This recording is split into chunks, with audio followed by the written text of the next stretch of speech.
आज की ये तकरीर अगर योगी जी स्टेज पर बैठ के सुन लें तो उनकी आंखों में भी आंसू आ जाएं। एक ऐसा वाकया तुम्हें सुनाने जा रहा हूं जिस वाकये को सुनकर हमारे ज़मीर जाग जाएंगे। रात की तारीकी है।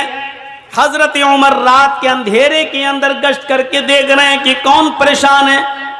काफी दूर निकल जाते हैं तो एक और परेशान आदमी नजर आता है, घर के बाहर बैठा हुआ और रो रहा है। हजरत उमर उसके पास बैठ गए। जी क्यों रो रहे हो? रोने लगा और कहने लगा नहीं जानता कौन है। कहता है कि मेरे भाई जब तुमने एक रिश्ता जोड़ी लिया तो सुनो, मैं बहुत किस्मत का मारा हुआ इंसान हूं। मैं इस झोपड़ी के बाहर बैठा हुआ हूं,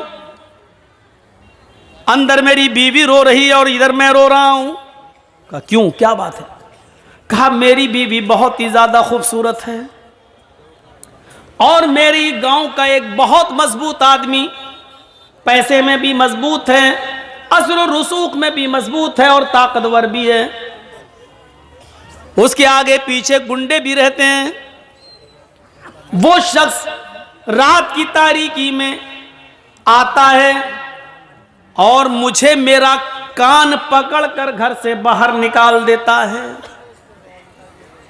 फिर वो मेरी बीवी के साथ जिना करता है, मेरी बीवी को मजबूर कर देता है गलत काम करने के लिए।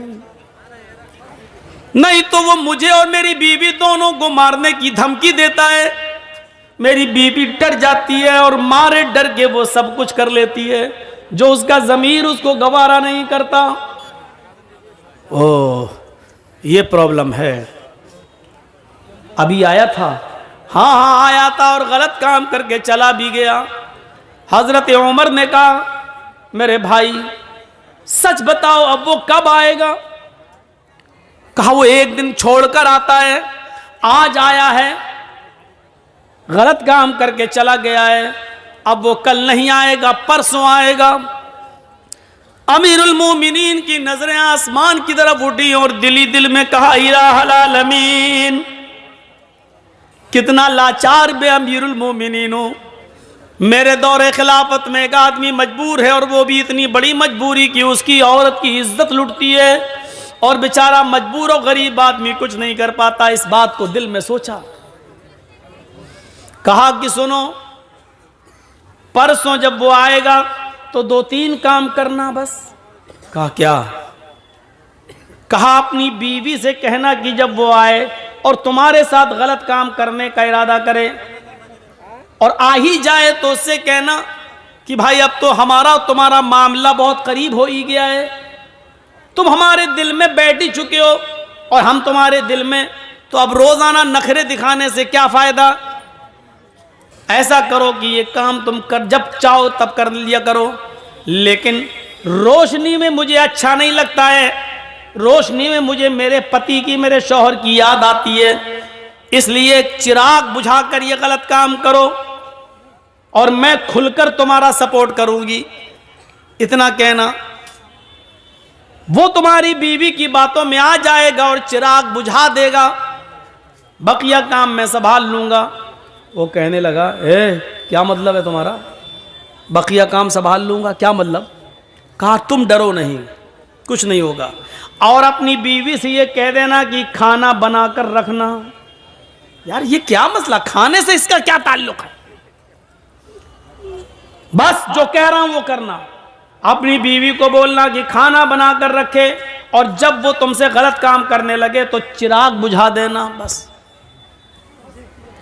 एक दिन गुजर गया, वो नहीं आया, दूसरा दिन वो आता है, जिना की नीयत लेकर आता है, जिना के इरादे से आता है, जिना करने के लिए आता है। उस गरीब आदमी की झोपड़ी में घुसता है। हजरत उमर फारूक पहले से तलवार लेकर छिपे हुए हैं, घर के मालिक को भी पता नहीं कि अमीरुल मोमिनीन आ चुके हैं।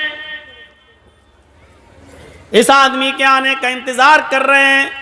जब रात पूरी तरीके से अंधेरे में छा जाती है तब यह शख्स अंदर जाता है, कान पकड़कर घर के मालिक को बाहर बिठाता है, चल बाहर चल, उधर चल, अंदर कर दे बाहर। खुद अंदर जाता है, चिराग जल रहा होता है। बीवी ने आज मुस्कुरा कर कहा, अब आपसे क्या पर्दा करूं, हमारा आपका मामला तो अब रोज का हो चुका है। सुनो, ऐसा करो भाई, अब तुम करते ही हो गलत काम तो खुल के करो, लेकिन चिराग बुझा दो, क्योंकि चिराग जलता है तो मुझे शौहर का प्यार याद आता है। मैं चाहती हूं कि अपने शौहर को भूल जाऊं और तुम्हारी आगोश में आ जाऊं। अंधेरा कर, बातों में आ गया, चिराग बुझा दिया। उधर हजरत उमर इस ताक में थे कि गलत काम होने ना पाए, क्योंकि मैं बचाने के लिए आया हूं। जैसे ही चिराग बुझता है, हजरत उमर फारूक उस झोंपड़ी के अंदर घुसते हैं। अब खतरा था कि तलवार अंधेरे में चलाएं तो ऐसा ना हो कि आदमी की जगह पर, जानी की जगह पर इस गरीब आदमी की बीवी की गर्दन पर कहीं तलवार न चल जाए, इसलिए कुछ बोलना था। हजरत उमर अंदर घुसे और खांसे। वो समझा कि इसका पति आ गया अंदर। उसने कहा, अभी भाग, चल, अभी तो कुछ हुआ ही नहीं, तू आ गया, भाग। इसी आवाज को सुनना था हजरत उमर फारूक को। हजरत उमर फारूक ने देख लिया कि आवाज किस सिमत से आ रही है, उसी वक्त उसके सर को पकड़ लिया। जैसे ही उसके सर को पकड़ा और बाल पकड़ के खींचा तो उसके बाल भी लंबे लंबे थे। अब यह शक हुआ कि कहीं औरत के बाल तो नहीं है। अब वो उसको बार बार उसको बाल को झुमा रहे हैं, तो वो चीखता है, अबे क्या कर रहा है, अबे हट। समझ गए कि यही है, फौरन बाल पकड़ के गिराया, मारी एक तलवार। जिंदगी का रिकॉर्ड है, हजरत उमर ने जब भी किसी को कत्ल किया दोबारा तलवार चलाने की नौबत नहीं आई। एक ही वार में गर्दन तन से जुदा हो जाती थी। अंधेरे में भी तलवार मारी तो गर्दन अलग पड़ी हुई है, तन अलग है, तड़पने लगा। कहा, मेरी बहन जल्दी से चिराग जलाओ। चिराग जलाया गया, शक्ल देगी तो कहा, अल्हम्दुलिल्लाहि रब्बिल आलमीन। इधर आओ मेरे भाई, अंदर क्या बाहर क्या खड़े हो, तुम्हारा काम हो गया है। हैं? मार दिया, कत्ल कर दिया क्या? अरे अगर यह अमीरुल मोमिनीन को, उमर को पता चल गया तो मुझे भी कत्ल कर दिया जाएगा। ये तुमने क्या किया? एक और मुसीबत तुमने हमारे लिए खड़ी कर दी। हजरत उमर ने मुस्कुराते हुए कहा, पहले खाना लगाओ। लाश रखी हुई है, गर्दन कटी पड़ी हुई है, खून वहीं पर ताजा ताजा पड़ा हुआ है, और हजरत उमर वहीं बैठकर खाना खा रहे हैं लाश के पास। वो यहूदी बार बार देख रहा है कि ये कौन सी दुनिया का आदमी है, लाश के पास तो खाने की हिम्मत नहीं पड़ती और ये खा रहा है। और ये मुसलमान भी है। मुसलमान तो किसी के मरने के बाद इन्ना अल्लाह पढ़ते ही अल्हम्दुलिल्लाह पढ़ रहा है। और कत्ल ही करना था तो चिराग क्यों बुझवाया इसने? चिराग जलता तो अच्छी तरीके से पहचान सकता था और मारने में आसानी रहती, लेकिन इसने चिराग बुझाने के लिए क्यों कहा? हजरत उमर फारूक जब वहां से जाने लगे तो उसने पैर पकड़ लिए। कहता है, मेरे ऊपर मुसीबत खड़ी करके कहां जा रहे हो? उमर के किसी आदमी को पता चल गया तो मुझे भी कत्ल कर दिया जाएगा। हजरत उमर ने कहा, पैर छोड़ो, क्यों डरते हो?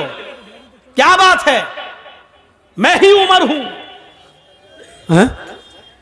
हाँ, मैं ही उमर हूं। मैं सिर्फ मुसलमानों का अमीर नहीं हूं, गैर मुस्लिमों की परेशानियों को दूर करना भी हमारी जिम्मेदारी है। हमारे हुदूद में आते हो तुम। हमारे भी आदमी आएंगे, इस डेड बॉडी को उठा के ले जाएंगे, आपको घबराने की जरूरत नहीं है। अब उसकी जान में जान आई। हजरत उमर जाने लगे तो कहा कि जाऊं? उसने कहा, जा रहे हो, लेकिन दो तीन बातें अगर बता सकते हो तो बता दो। कहा, क्या? कहा, अमीरुल मोमिनीन, चिराग की रोशनी अगर जल रही होती तो आपको इस आदमी को मारने में आसानी थी, लेकिन आपने ये क्यों कहा था? अपनी बीवी से कह देना कि चिराग बुझा देना। और जब चिराग जलाकर देखा तो आपने इन्ना लिल्लाह के बजाय अल्हम्दुलिल्लाह आपने क्यों कहा? और आपने ये क्यों कहा था कि खाना बनाकर रखना? खाने से इसका क्या ताल्लुक था? ये तीन बातें मेरी समझ में नहीं आई। हजरत उमर ने कहा, मेरे यहूदी भाई सुन, जब तूने मुझे परसों अपनी बीवी की दास्तान सुनाई, इंसानियत देखिए, मानवता देखिए, सोचिए जरा, ये अमीरुल मोमिनीन है और एक यहूदी की मदद करने पहुंच रहे हैं। यहां 750 किसान के मरने के बाद कानून वापस लिया जाता है, लेकिन 2 मिनट का मौन तक नहीं रखा गया। मोदी जी आज तक उन 700 किसानों को शहादत का दर्जा देने के लिए तैयार नहीं है। अगर शहादत का दर्जा देंगे तो यह मानना पड़ेगा कि आंदोलन सही था। सोचिए, राजनीति इंसान को कहां से कहां पहुंचा देती है, कहां से कहां तक। किसान कानून वापस लिया जा रहा है, लेकिन उस बेटे के बाप को मंत्री पद से अभी भी बर्खास्त नहीं किया जा रहा है, जिसके बेटे ने किसानों के ऊपर गाड़ी चढ़ा दी। ये राजनीति क्या क्या गुल खिलाती है। कहा, परसों जब मैं आया था और तूने मुझे अपनी दास्तान सुनाई थी, तो उस दिन मैंने सोचा, तूने कहा कि बड़ा असर रसूख वाला आदमी है, जान पहचान वाला आदमी है, पैसे वाला आदमी है। तो मैंने सोचा कि आए उमर, ये गलत काम करने वाला कहीं तेरा बेटा तो नहीं है, कहीं तेरे खानदान का कोई आदमी तो नहीं है? इतनी हिम्मत किसकी है जो मेरे दौरे खिलाफत में यहाँ आकर ये काम कर रहा है? तो मेरे दिल में ये ख्याल आया कि इतना गंदा काम मेरे दौरे खिलाफत में कोई मेरे खानदान का, मेरे घर का कोई आदमी तो नहीं कर रहा है। इसलिए मैंने कहा था चिराग बुझा देना। आए मेरे यहूदी भाई, जब मैं घर के अंदर घुसा चिराग बुझाने के लिए, इसलिए कहा था अगर चिराग जल रहा होता और ये आदमी या जिना करने वाला कोई और होता, मेरा करीबी रिश्तेदार होता, मेरा बेटा होता, और तेरे घर में जब मैं घुसता और चिराग जल रहा होता और मेरी नजर उसके ऊपर पड़ती और उसकी मेरी ऊपर पड़ती, तो हो सकता अपना बेटा समझकर, अपने बेटे को देखकर, अपने भतीजे को देखकर, अपने खानदान के किसी रिश्तेदार को देखकर हो सकता था कि मेरा गुस्सा ठंडा हो जाता और तलवार फिर मेरी उसकी गर्दन पर न चलती, और फिर मैं तुझे मनाता कि कुछ ले दे के मामला रफा दफा कर लो। इसलिए मैंने चिराग बुझाने के लिए कह दिया था, ताकि ना मैं शक्ल देखूंगा ना उसकी शक्ल मुझे दिखेगी, तो तलवार चलाने में आसानी होगी। फिर मैंने उसकी गर्दन पे तलवार चलाई और जब गर्दन मेरे हाथ में आ गई तन अलग, तो फिर मैंने तुम्हारी बीवी से कहा, बहन जल्दी से चिराग जलाओ, इसलिए कि मैंने ये देखने की हिर्स थी, लालच था कि देखें मरने वाला मेरा रिश्तेदार तो नहीं है। जब चिराग जला और उसके सर पर मेरी नजर पड़ी तो मैंने अल्लाह का शुक्र अदा किया, इसलिए कि अल्हम्दुलिल्लाह मरने वाला मेरा खानदान का नहीं, मेरा रिश्तेदार नहीं, मेरा बेटा नहीं, मेरा भतीजा नहीं, मरने वाला भी गैर मुस्लिम है, तू भी गैर मुस्लिम है, ये गलत काम करने वाला भी गैर मुस्लिम है। इस पर मैंने अल्हम्दुलिल्लाहि रब्बिल आलमीन पढ़ा। तमाम तारीफें अल्लाह के लिए हैं जिसने जो दोनों जहान का पालनहार है, इसलिए मैंने अल्हम्दुलिल्लाह पढ़ा है कि मरने वाला मेरे खानदान का नहीं है। उसने कहा, अच्छा खाना बनाने के लिए क्यों कहा? कहा जब तूने परसों मुझे ये दास्तान सुनाई तो उसी दिन मैंने कसम खा ली, उमर तेरे दौरे खिलाफत में यह आदमी परेशान है और तू आराम से कैसे खाना खा सकता है, तू कैसे पानी पी सकता है, तू मौज मस्ती के साथ कैसे रह सकता है। आए उमर, उस वक्त तक तेरे ऊपर खाना हराम है जब तक कि उस आदमी के लिए खाने के लिए रास्ता हमवार न कर देगा, जब तक कि इस आदमी को मारकर और उस आदमी को नजात देकर जब तक मैं फारिग न हो जाऊं तब तक मैं खाना नहीं खाऊंगा। मैं परसों से भूखा हूं, कल दिन भर नहीं खाया, आज दिन भर नहीं खाया। जिंदा रहने के लिए मैंने 1-2 खजूरें खाई और पानी पिया। मेरे दिल में यह था कि जब तक तुझे इस मुसीबत से नजात न दिला दूं, तुम्हारे लिए खाने पीने का रास्ता हमवार न कर दूं। जब तुम चैन से नहीं खा पा रहे हो तो मैं चैन से कैसे खाऊं? जब तुम चैन से बैठ नहीं पा रहे हो तो मैं चैन से कैसे बैठूं? इसलिए मैंने खाना नहीं खाया था। अल्हम्दुलिल्लाह आज मैंने पेट भर के खाना खाया। एक आदमी की मुसीबत को अपनी मुसीबत समझना, उसके दर्द को अपना दर्द समझना, यह इस्लाम है। इन्नद्दीना इंदल्लाहिल इस्लाम, अल्लाह की दृष्टि में, अल्लाह की नजर में सबसे बेहतर दीन इस्लाम है। यह इंसानियत हमारे और आपके अंदर होनी चाहिए। वरना एक औरत कह देती थी रात के अंधेरे में, एक औरत रात के अंधेरे में, हजरत उमर ने देखा कि हांडी जल रही है। उस औरत के पतीली का ढक्कन खोल के देखा तो उसमें सिर्फ पानी गर्म हो रहा है और 2-3 पत्थर पड़े हुए हैं। उस औरत से पूछा, ये क्या है पानी के अंदर पत्थर? कहा कि मैं नहीं जानती ये कौन है। कहती है क्या करूं, बच्चे भूखे हैं, इनको तसल्ली दे रही हूं। आग जलती रहेगी, हांडी पकती रहेगी, पत्थर उबलते रहेंगे और इन बच्चों को इंतजार में, हाँ मेरी माँ खाना बना रही है, नींद आ जाएगी और भूखे सो जाएगी। बच्चों को धोखा दे रही हो तो क्या करूं, मेरे पास जब कुछ है नहीं। तुमने अमीरुल मोमिनीन से क्यों नहीं कहा, उमर से क्यों नहीं कहा? उस औरत का जवाब देखो क्या है। कहती है मैं उमर के पास क्यों जाऊं कहने के लिए, क्यों जाऊं मैं? उमर अमीर है, लोगों का जिम्मेदार है। उमर की ड्यूटी है ये पता लगाना कि किसके घर में चूल्हा जल रहा है और किसके घर में चूल्हा नहीं जल रहा है। मेरे भाई तुम गवाह रहना, हजरत उमर से ही कह रही है, मेरे भाई तुम गवाह रहना, कल कयामत के दिन मैं उमर का गरीबान पकड़ूंगी।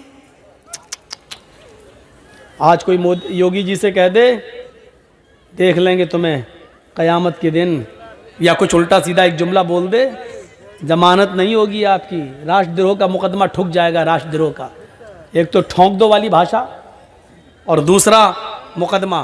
देखा ना डॉक्टर कफील के ऊपर कैसे कैसे मुकदमे चलाए थे, जिसने बच्चों की जान बचाई हो, अपने घर का ऑक्सीजन लेकर बच्चों की जान बचाई हो, उसके ऊपर राष्ट्रद्रोह का मुकदमा। हजरत उमर से कहा उसने कयामत के दिन मैं उमर का गरीबान पकड़ूंगी। उमर बोले बहन उमर को क्या मालूम तुम्हारी हालत का नहीं मालूम है तो मालूम करना चाहिए। ज्यादा पक्ष मत लो उमर का, ज्यादा पक्ष मत लो उमर का, चलो यहां से। हजरत उमर कहते हैं मेरी बहन तुम रुको, तुम बहन हो, मैं घर से कुछ इंतजाम करता हूं। ये नहीं बताया कि मैं ही उमर हूं। अंदर गए, दरबार खिलाफत में अपने गुलाम मसलम को जगाया, आटे की एक बोरी, घी वगैरह, अनाज वगैरह और उस जमाने में जो फल फ्रूट जो अनाज चलता था उसकी एक थैली ली, एक पीठ पे लादी, तेल और घी अपने हाथ में लिया और चलने लगे। उनका गुलाम कहता अमीरुल मोमिनीन ये क्या कर रहे हैं आप? हमारे आका है, मैं आपका गुलाम हूं, ये सारा बोझ उठाने के लिए मैं हूं, आप नहीं।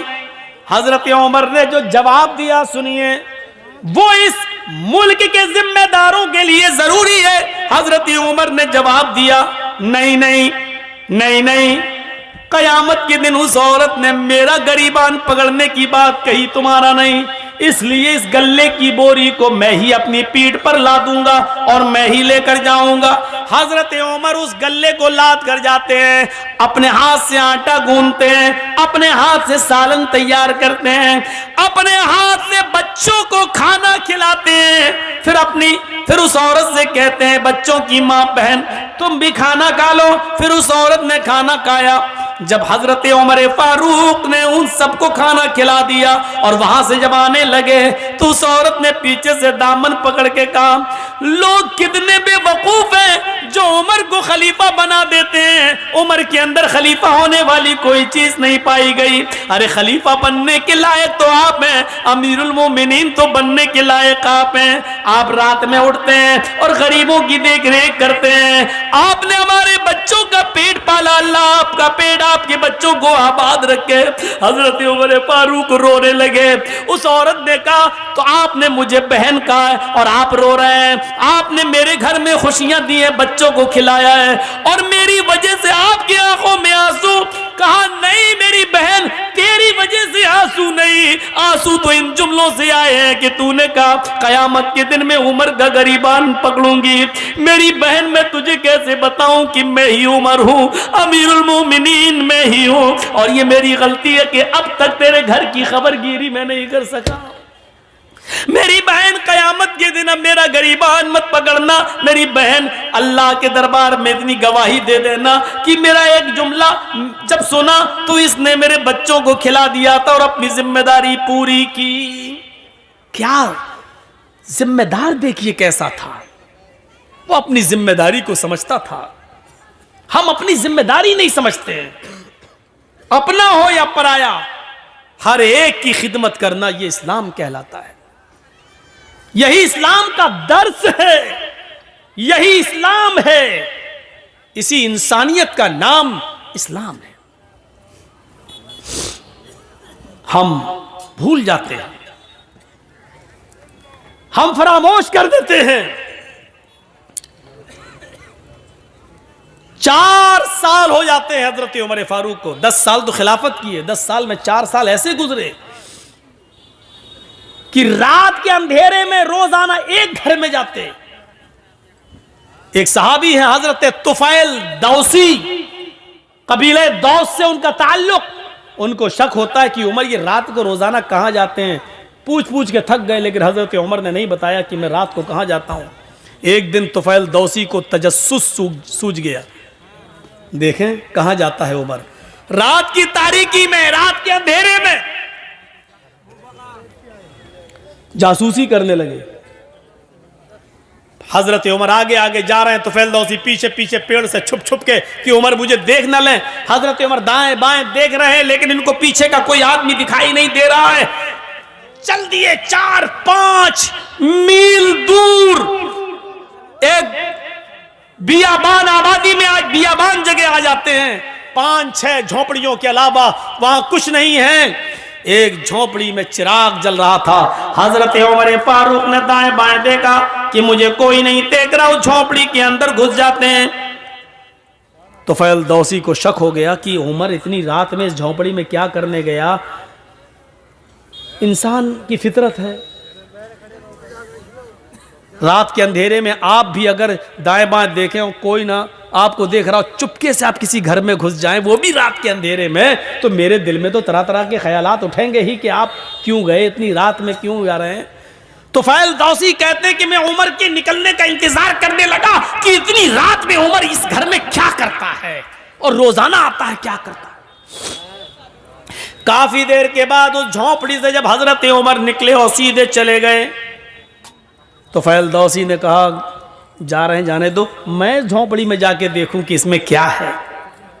हजरत तुफैल जब उस झोपड़ी में घुसते हैं तो क्या देखते हैं कि एक कोने में चिराग जल रहा है।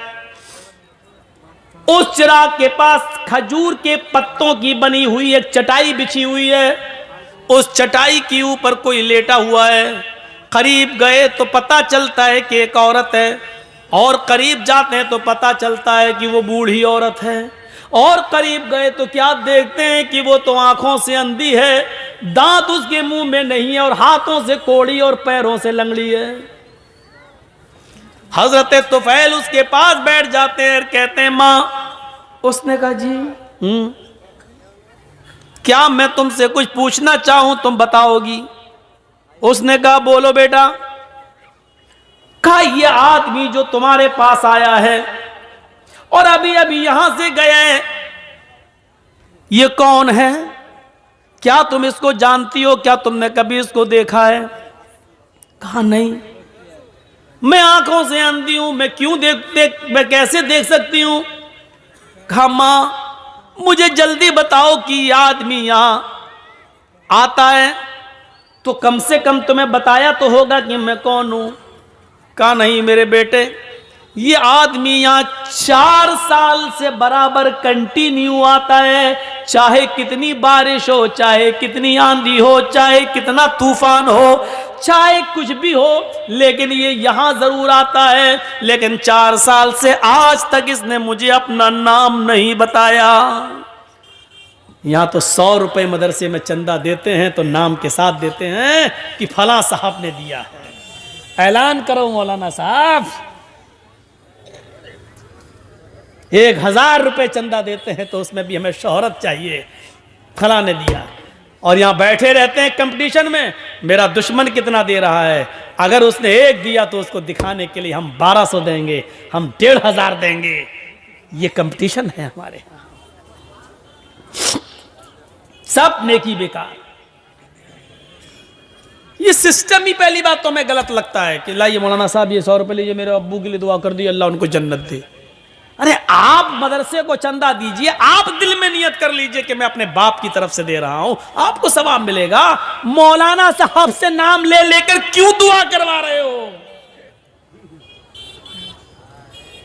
जर्जी साहब को अपने बाप को सवाब पहुंचाना है, जर्जी साहब 1000 रुपया देंगे, दिल में नियत है मैं अपने बाप की तरफ से दे रहा हूं, बाप को सवाब मिलेगा।